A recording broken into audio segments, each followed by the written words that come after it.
magpapatanggal ka. Pero ikaw pa rin ang gumagawa. Intriguing coaching shakeup sa isang PVL team, pinag-uusapan. Mapapahala siya ka talaga sa balitang to, besh. Imagine mo to, ikaw na nga ang nagpupuyat sa training ng team.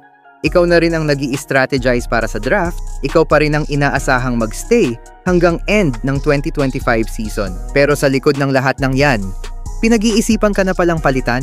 Yes, you read that right. May isang PVL head coach ngayon na nasa alanganing posisyon. Habang abala siya sa pagtutok sa team niya, may seryosong plano na raw ang management na i-shake up ang coaching staff. At hindi lang basta-basta ang plano, dahil ayon sa source ng spin.ph, may posibilidad na tanggalin siya at palitan ng sarili niyang assistant coach o kaya naman ay maghanap ng bagong coach mula sa labas. Ang masakit?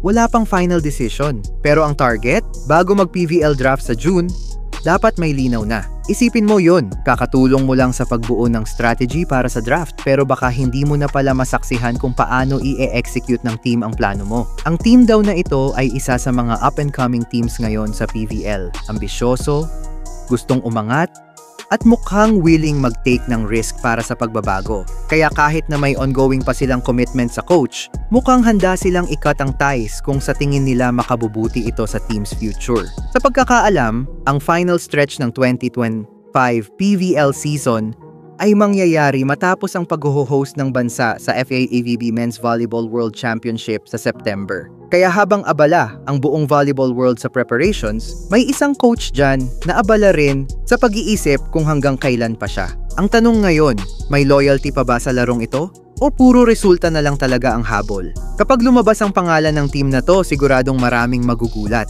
Baka ang inaakala mong solid team coach tandem, may tinatagong plot twist. Gusto mong malaman kung anong team to, di ba? Abangan mo lang, besh.